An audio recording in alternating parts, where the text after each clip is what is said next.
हिंदू क्यों नहीं जा सकते मक्का मदीना में? दोस्तों, खबर आए दिन हमें सुनने को मिलती है कि मक्का मदीना जैसे पवित्र जगह पर भगवान शंकर को कैद करके रखा गया है। अब इस खबर को सुनकर लोगों के मन में सवाल उठता है, क्या वाकई में ऐसा है? और अगर ऐसा नहीं है तो फिर क्यों यहाँ पर मुसलमानों की लंबी चौड़ी भीड़ देखने को मिलती है? लेकिन क्या किसी हिंदू को मक्का मदीना के अंदर झांकने तक की इजाजत नहीं है? क्यों कोई हिंदू मक्का मदीना में प्रवेश नहीं कर सकता? दोस्तों, ये कुछ सवाल हैं जिन्होंने कभी न कभी आपके दिमाग के साथ भी खेला होगा, पर चिंता मत करो, आज हम आपको इन सभी सवालों के जवाब तो देंगे ही, उसके साथ साथ ये भी बताएंगे मक्का मदीना और भगवान शंकर के बीच का आखिर कनेक्शन क्या है और क्यों ये बात बार बार आती है। दोस्तों, सच सच बताना, अगर आप सोशल मीडिया चलाते हैं तो आपने भी इस खबर के बारे में सुना होगा कि मुसलमान जिस काबा को अपनी सबसे पवित्र जगह मानते हैं उसके अंदर शिवलिंग मौजूद है, और तो और मुसलमान जिस जगह पर शैतान को पत्थर मारते हैं वो जगह कुछ और नहीं बल्कि भगवान शिव है, जिन्हें सऊदी के लोगों ने कैद करके रखा है, वो भी कई सालों से।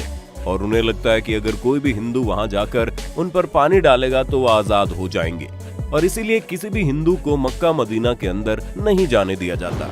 दोस्तों, दिमाग को हिला देने वाली बात है ये, लेकिन इस बात में कितनी सच्चाई है ये तो आपको हमारी वीडियो में पता चलेगा ही। उससे पहले हमारा ये जानना जरूरी है कि इस मक्का मदीना में भगवान शिव को कैद करके रखने की बात की जाती है तो आखिर वो क्यों है और क्यों हर मुस्लिम उसे जन्नत की तरह पूजता है। दोस्तों, मक्का मदीना सऊदी में मौजूद है और ये एक पूरी तरह से इस्लामिक देश है, जहां पहली बात तो किसी हिंदू को जल्दी से एंट्री नहीं मिलती, और अगर कोई हिंदू वहां चला भी जाए तो उसे सऊदी अरेबिया में दफनाने तक की जगह नहीं दी जाती।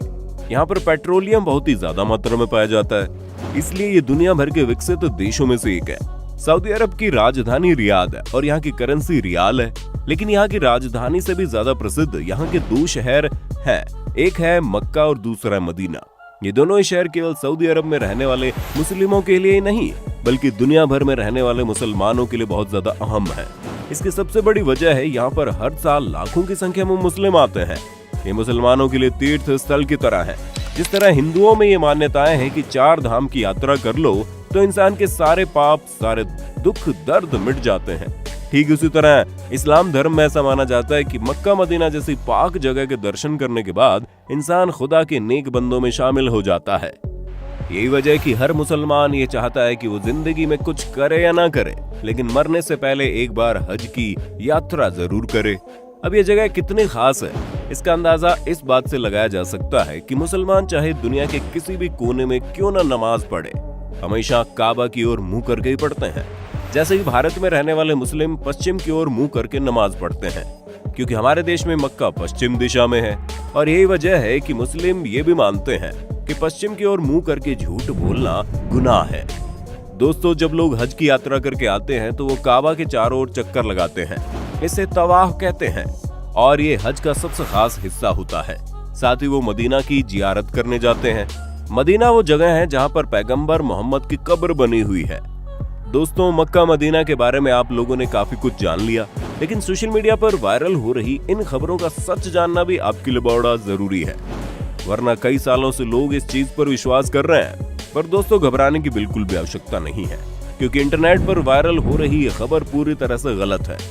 वैसे भी अगर आप सच्चे हिंदू हैं और ये बात मानते हैं कि शिव जी की तीसरी आंख जब खुलती है तो प्रलय आ जाता है, तो भला आप इस बात पर किस तरह यकीन कर सकते हैं कि कोई शिव जी को कैद करके भी रखेगा? वैसे अगर आप किसी और धर्म के भी क्यों ना हो, लेकिन एक ईश्वर के घर पर दूसरे ईश्वर को कैद करने वाली बात सरासर गलत लगती है। मुसलमान धर्म के लोग भले ही इस तरह की चीजों को करने की सोचें, लेकिन खुद अल्लाह उन्हें इस चीज करने की मंजूरी नहीं देता, क्योंकि ईश्वर को हम इंसानों ने बांटा है, भगवान के लिए तो सब बराबर है। ऊपर से ये कहा जाता है कि मक्का मदीना में साधारण मनुष्यों ने शिव जी को कैद किया है, मतलब ये तो वही बात होगी, लोगों ने ये कह दिया कि धरती गोल नहीं बल्कि चौकोर है। तो क्या आप मान जाएंगे और ये सोचने लगेंगे कि अगर उसने कहा है तो ऐसा जरूर होगा?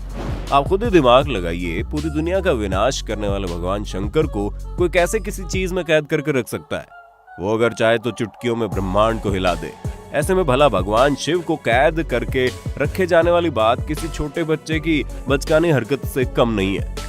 अब कई लोग इस बात को तो नहीं मानते कि वहां पर शिव जी को कैद करके रखा गया, लेकिन ये जरूर मानते हैं कि मक्का मदीना में शिवलिंग है, तो हम इस पर भी पुष्टि कर दें ऐसा कुछ भी नहीं है। असल में मुसलमान जब हज यात्रा के लिए जाते हैं तो मक्का के पास स्थित एक इमारत में शैतान को पत्थर मारने की रस्म के साथ ही हज की यात्रा पूरी मानी जाती है। हालांकि शैतान को पत्थर मारने की रस्म पूरे 3 दिन की होती है, लेकिन ईद उल आधा यानी कि बकरीद के पर्व पर इस रस्म की शुरुआत होने के कारण सभी हज यात्री इस मौके पर शैतान को पत्थर मारने की रस्म पूरी करने की हसरत रखते हैं। हज की यात्रा पर आए लोग तीसरे दिन यहाँ मौजूद इन 3 बड़े खम्भों को शैतान समझकर इनके ऊपर पत्थर मारते हैं और इस रस्म को करने के साथ ही हज की यात्रा पूरी हो जाती है।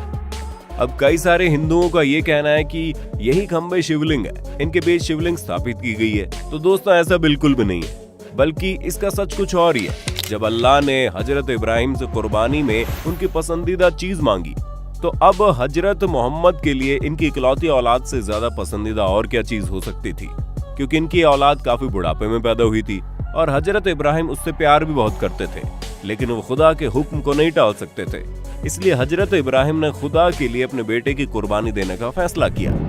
और जब हजरत इब्राहिम अपने बेटे को लेकर कुर्बानी देने जा रहे थे, तभी रास्ते में एक शैतान मिला जिसने हजरत इब्राहिम से कहा था कि वो इस उम्र में अपने बेटे की कुर्बानी क्यों दे रहे हैं। अब तो इनका बेटा होना भी बड़ा मुश्किल है, ऊपर से ये बेटा इतने सालों बाद बुढ़ापे में पैदा हुआ है, जो बुढ़ापे का सहारा बनेगा। अल्लाह के कहने पर हजरत इब्राहिम कैसे अपने जिगर के टुकड़े को कुर्बान कर सकते हैं। अब शैतान की ये सारी बातें सुनकर हजरत इब्राहिम सोच में पड़ गए और फिर इनका कुर्बानी देने का इरादा भी डगमगाने लगा। लेकिन फिर उन्हें ख्याल आया कि नहीं, ये चीज गलत है, अल्लाह की फरमाइश सबसे पहले है। और तब हजरत इब्राहिम कुर्बानी देने चले गए। हजरत इब्राहिम को लगा कुर्बानी देते समय कहीं वो भावनाओं में ना बह जाए। यही वजह है कि कुर्बानी देते वक्त उन्होंने अपनी आंखों में पट्टी बांध ली। लेकिन भला खुदा कैसे किसी के साथ बुरा कर सकता था? वो तो बस हजरत इब्राहिम की परीक्षा ले रहा था, जिसमें हजरत इब्राहिम पूरी तरह से पास हो गए। इसलिए खुदा ने हजरत इब्राहिम के बेटे की जगह कुर्बानी देने के लिए एक बकरी को खड़ा कर दिया और तभी से बकरी ईद के दिन बकरी की कुर्बानी देने की परंपरा चली आ रही है। यही वजह है कि हज यात्री जब जानवर की कुर्बानी दे देते हैं तो ये उस शैतान को पत्थर मारने पहुंच जाते हैं, जिसने हजरत इब्राहिम को भड़काने की कोशिश की थी।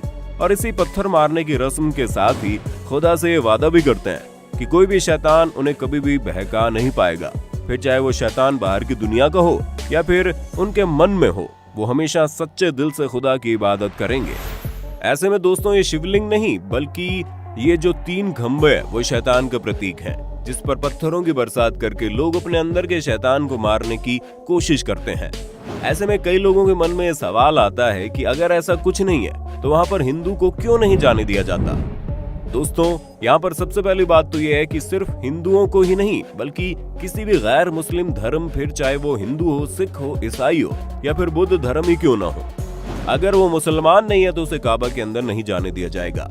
क्योंकि ऐसा माना जाता है अगर कोई मुसलमान नहीं है तो जाहिर सी बात है वो सच्चे दिल से अल्लाह पर विश्वास भी नहीं करता, और जो शख्स से सच्चे दिल से अल्लाह पर विश्वास नहीं करता उसे काबा के अंदर प्रवेश करने की इजाजत नहीं है। यहाँ सिर्फ उन्हीं लोगों को आने दिया जाता है जो बिल्कुल पवित्र मन से अल्लाह को अपना मानते हैं। वरना आप खुद ही सोचिए कि आप किसी ऐसे इंसान को घर के अंदर आने देंगे जिसे आपकी बिल्कुल भी इज्जत ना हो और वो आपको बिल्कुल भी सम्मान ना करे, बस अपने फायदे के लिए आपके घर के अंदर आने की कोशिश करे। हमें मालूम है इस तरह के लोगों को आप दूर से भगा दोगे। आप ये चाहेंगे कि जो कोई भी आपके घर में आए वो कम से कम आपका सम्मान तो करे। और ठीक ऐसा ही यहाँ के लोग भी चाहते हैं कि जो कोई भी काबा में प्रवेश करे वो अल्लाह को सच्चे दिल से माने।